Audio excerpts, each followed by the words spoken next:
Dans le cadre d'un projet que mène l'atelier audiovisuel, nous vous présentons le premier volet de notre thème, le chœur dans toute sa splendeur.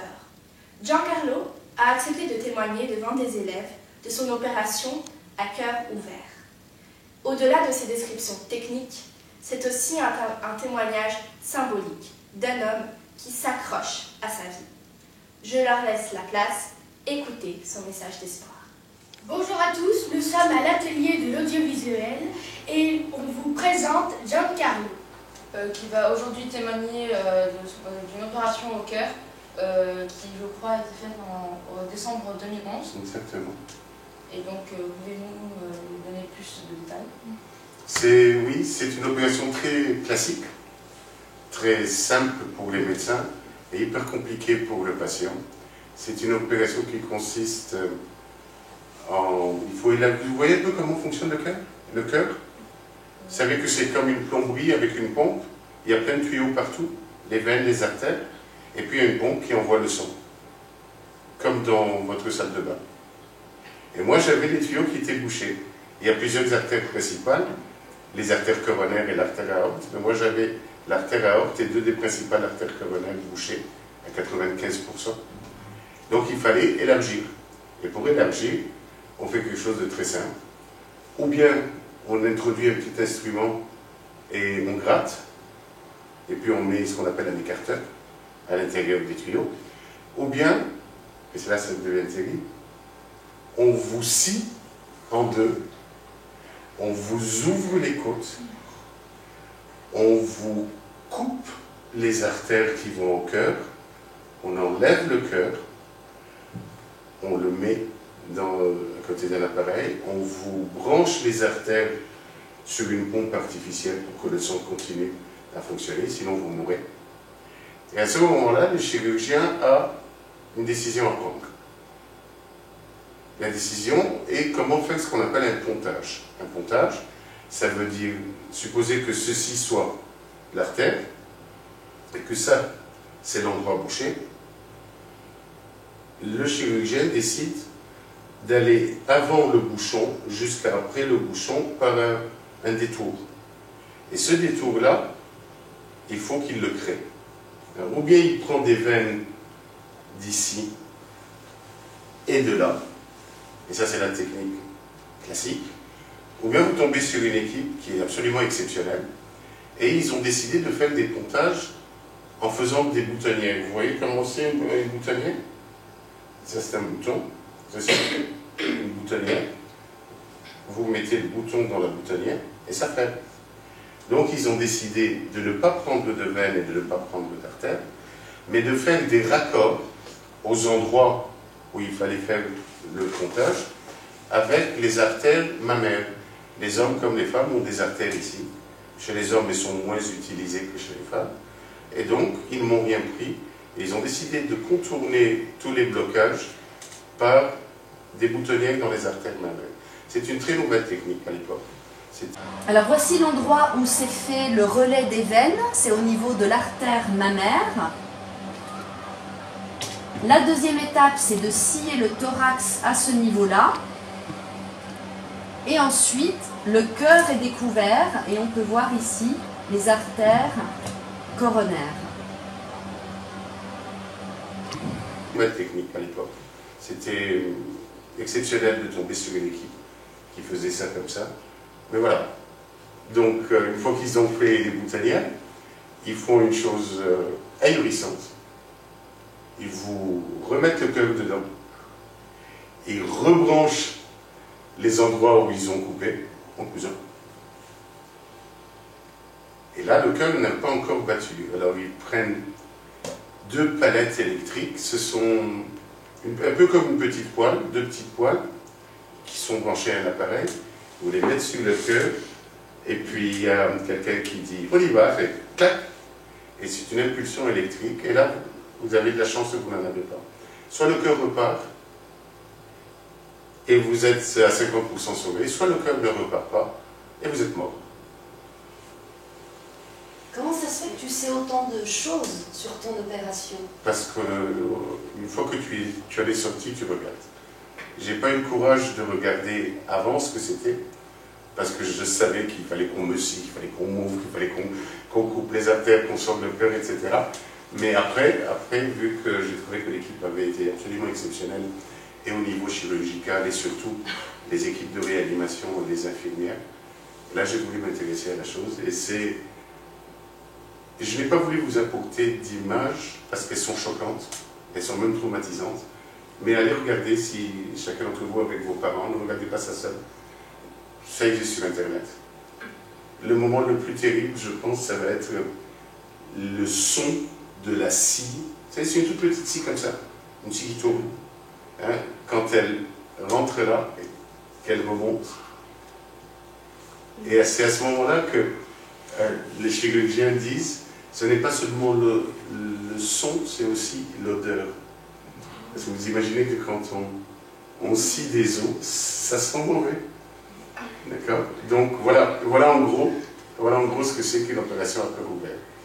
Donc les équipes qui font ça sont des équipes absolument exceptionnelles, qui n'ont pas peur du son, qui n'ont pas peur du son, qui n'ont pas peur de l'odeur, mais qui sont là pour faire des gestes qu'ils ont fait des centaines de fois en répétition sur des mannequins, avec des flux artificiels. Mais là, c'est différent, parce qu'il y a un être humain, et s'il se plante, tu meurs. Exactement. C'est aussi simple que ça. Voilà, en gros. Après, il y a tout ce qui est émotionnel avant, quand on vous dit « Hey, tu vas te faire opérer ». Quand on vous dit que les artères sont rétrécies à 95%. Vous savez qu'un tuyau, s'il a 10 cm, 95%, ça veut dire qu'il n'y a plus que 5 mm où passe le sang. Donc vous imaginez le débit que ça devait être et le débit que c'est au moment, c'est-à-dire que c'est ou comme ça, ou comme ça. Donc vous vous posez plein de questions sur ce que vous avez fait dans votre vie, sur ce que vous auriez voulu faire, parce qu'à un moment donné, vous devez décider qu'il faut faire l'opération, sinon vous mourrez. Et en faisant l'opération, vous n'avez aucune garantie de vivre, à part la brillance des équipes. Et c'est à ce moment-là où il y a deux choses qui sont très importantes, psychologiquement. Il faut qu'il y ait autour de vous des gens qui vous aiment, fort. Ça n'est pas faisable autrement. Et il faut que vous ayez envie de continuer à vivre. Parce qu'à un moment, non, tu dis oui, mais c'est vrai, non, mais tu as raison. Mais à un moment donné, la douleur, avant l'opération, ça fait des crises cardiaques. Les crises cardiaques, ça serre, ça te prend ici, ça te paralyse les côtés. Les douleurs sont tellement terribles. La douleur psychologique avant l'opération, parce que tu attends. Tu attends que les médecins disent « Ok, vous êtes prêts pour faire l'opération ». Et à ce moment-là, psychologiquement, tu es tellement bouleversé, tu as tellement mal, tu sais que tu vas aller vers quelque chose de très douloureux, et il faut que tu aies vraiment envie de revenir. C'est très psychologique, ce genre d'intervention. Si vous n'avez pas envie de revenir, c'est facile de déraper. À un moment donné, il y a un truc terrible aussi après l'opération, on vous prévient qu'en salle de réveil, donc en soins intensifs, quand un opéré à cœur ouvert se réveille, il se réveille avec une sonde, vous savez ce que c'est? C'est un énorme tuyau, un petit tuyau, pas plus grand que l'épaisseur d'un petit doigt, qui vous rentre dans la bouche et qui va jusqu'au poumon, et c'est lié à un respirateur automatique qui gonfle les poumons et qui les dégonfle, qui gonfle les poumons. Donc vous respirez au rythme du respirateur. Mais le réflexe de chaque être humain, lorsqu'il a quelque chose qui lui descend là, c'est dès qu'il s'en rend compte de l'arracher. Donc si vous arrachez ça, vous vous arrachez les poumons. Vous mourrez. Donc on vous prévient, avant de rentrer en salle d'opération, que lorsque vous allez vous réveiller, vous allez être attaché au lit. Donc on se réveille, comme ça, sur le dos, à 3/4 assis, pour que la sonde puisse pénétrer droite, avec cette sensation de vouloir bouger, mais on ne peut pas. Parce que si on bouge, avec l'anesthésie, on n'est pas encore très bien réveillé, le réflexe, et de tirer. Et si vous tirez, l'opération a réussi, le chirurgien a fait repartir le cœur, il vous a ressoudé, il vous a relié de nouveau les os, et c'est vous qui vous tuez en enlevant ça. Donc, vous restez pendant plusieurs heures comme ça, en espérant qu'à un moment donné, ils vont vous enlever ce machin qui vous... En fait, vous sentez qu'il vous empêche de respirer, mais c'est lui qui vous fait vivre. Donc voilà, à partir de là, à partir du premier moment du réveil, c'est tellement douloureux dans la tête et dans le corps que les équipes en France, parce que j'ai eu la chance de pouvoir faire cette intervention à l'hôpital à Paris qui s'appelle la Pitié-Salpêtrière, les équipes en France soignent en faisant attention à la douleur du patient. Donc vous êtes constamment avec des médicaments que eux vous administrent pour que vous ayez le moins de mal possible. Mais lorsque vous vous réveillez, vous n'arrivez pas à bouger, que vous avez ce truc là, qui vous descend dans la gueule, essayez d'aller chez vous à la maison, soyez aux toilettes, mettez le doigt jusqu'ici, vous allez voir ce que ça vous fait comme effet. Vous avez tout de suite envie de vomir, vous n'arrivez pas à respirer. Et qu'en plus vous avez une telle quantité pas de somnifères, mais d'anesthésion à l'intérieur de votre corps, qui n'a pas encore été évacué, que je vous rappelle très bien, il y avait ma mère... Hein? On fait une petite pause. Ouais, tu veux c'est sortir prendre l'air? C'est quoi? C'est vieux, hein? Vas-y, va Mais je prendre suis l'air. là, tu dois te dire un truc assez bien. Je suis là, j'en plaisante, j'en parle avec vous, et j'ai la chance énorme d'être encore vivant, en bonne santé, et de pouvoir être là. C'est ça qu'il faut voir. Très courageux aussi. Non, tu ne deviens courageux qu'après, parce que c'est fini. Si j'étais mort, je n'aurais pas été courageux. Tu le fais parce que sinon tu meurs. C'est pas du courage. C'est pas ça le courage. Le courage, c'est vos profs qui, tous les jours, font la même chose, tous les matins, en essayant de vous expliquer quelque chose que vous n'avez pas envie d'entendre. Ça, c'est du courage.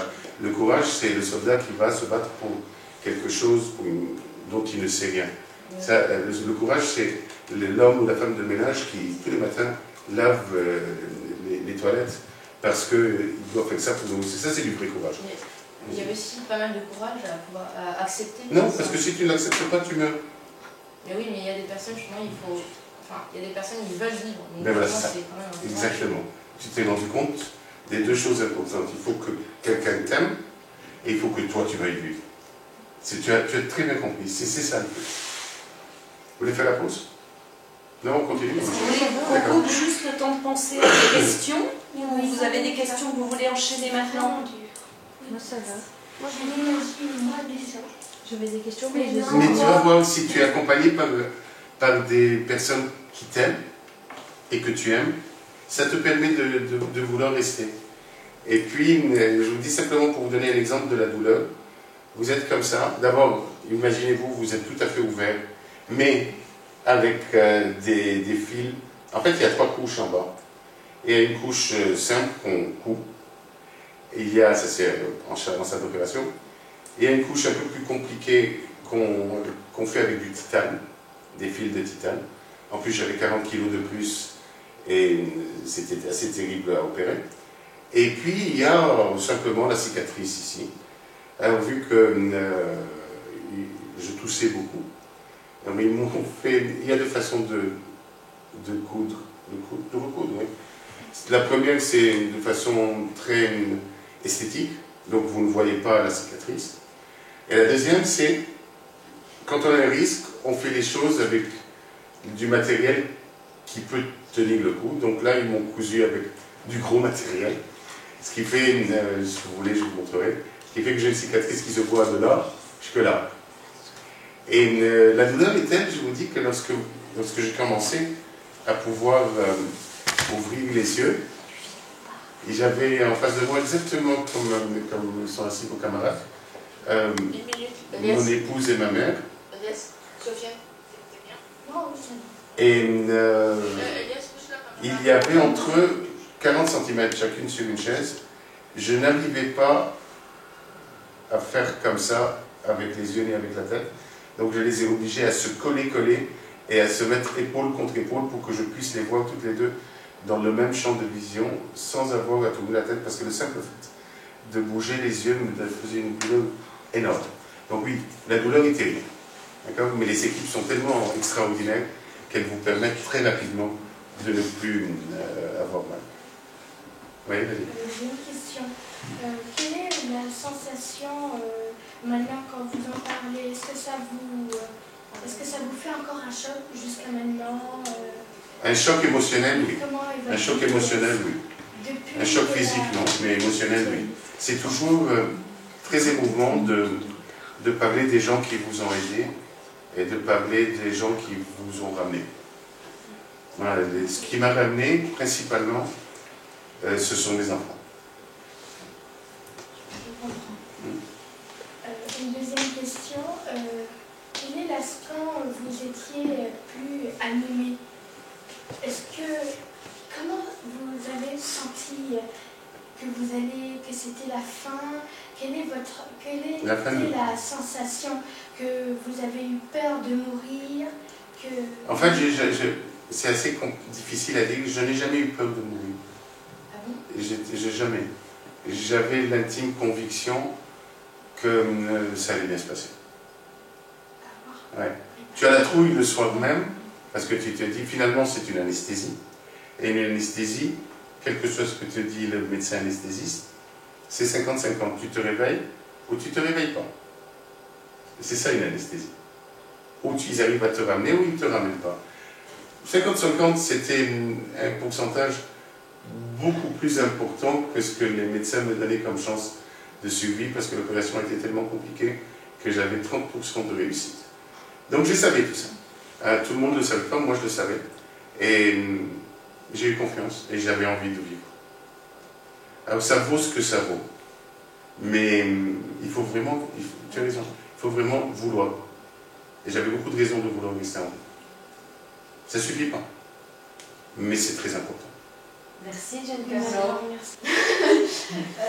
Non, ce que je voulais savoir, c'était ça met combien de temps à peu près cette opération? Normalement, ça dure 8 heures. La mienne a duré 14 heures. Ah. Parce que j'ai fait une complication, j'ai fait une infection pulmonaire en même temps. Et puis pour enlever les 40 kilos qu'il y avait en trop de graisse au moment d'ouvrir, c'était pas évident pour les chirurgiens.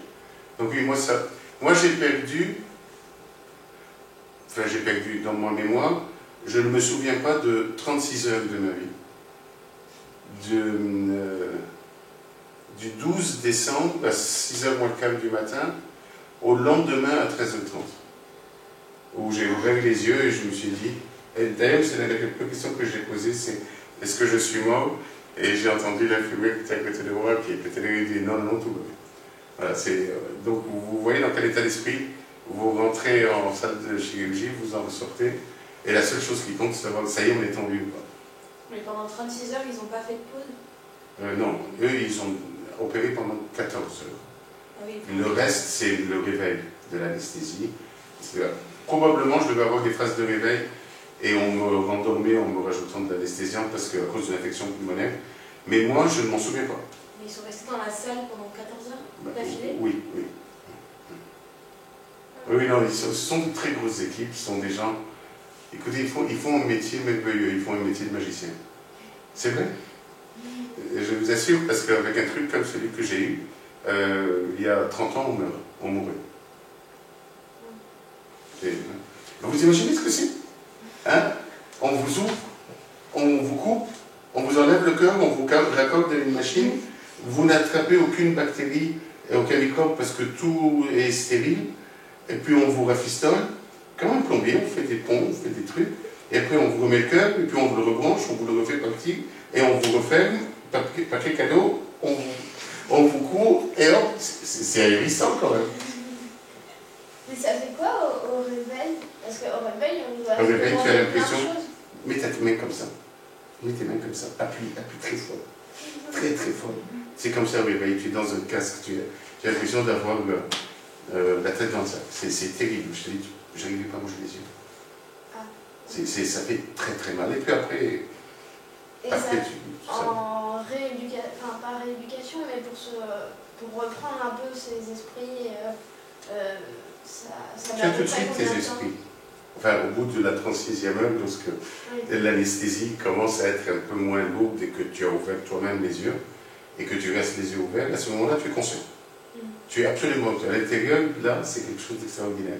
C'est la parole qui est difficile, évidemment avec le truc dans la bouche, c'est difficile, mais après, la parole est difficile, le geste est difficile, et la coordination des gestes est très difficile.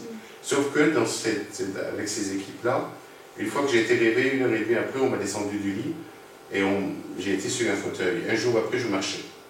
Un jour seulement, un jour. Ouais, pas un jour après l'opération, donc ça fait 2 jours après l'opération, je marchais. Et là, vous avez vu ces vieux films, Robocop et tout ça, où il y a plein de tuyaux. Et là, vous êtes branché avec des tuyaux de partout. Vous avez une machine derrière qui n'arrête pas de biper. Non, celle-là ne bouge pas, elle est sur ton lit. Et vous avez des tuyaux de partout, et donc vous ne pouvez pas bouger. Hein, vous pouvez à peine vous retourner dans votre lit, puis quand on descend. Il y a une autre machine, qui est, comme tu dis, en déambulatoire, avec plein de senseurs partout, parce qu'il doit avoir en même temps votre pouls, votre taux d'oxygénation, votre rythme cardiaque, plein d'autres données, parce que si ça ne fonctionne pas, ils doivent intervenir d'urgence. Vous avez des gouttes à gouttes de partout, et en plus, vous avez 2 tuyaux qui vous sortent d'ici, hein, et vous avez un petit sac, parce que vous avez le même tuyau que vous aviez pour respirer dans la gorge, hein, on vous en met un autre pour que vous puissiez uriner. Donc vous vous baladez avec, vous êtes le monstre de cette église, mais vous êtes content parce que vous êtes vivant. À raconter comme ça a l'air drôle, mais rappelez-vous, si jamais il doit vous arriver un jour d'assister quelqu'un de votre famille ou de vos amis, ou bien vous-même, si vous êtes obligé de subir ce genre de choses, rappelez-vous qu'avec une grande force d'envie de vivre, et surtout les personnes qui vous aiment autour de vous, vous en sortez. Et après, vous pourrez raconter en embrayant parce que c'est fini.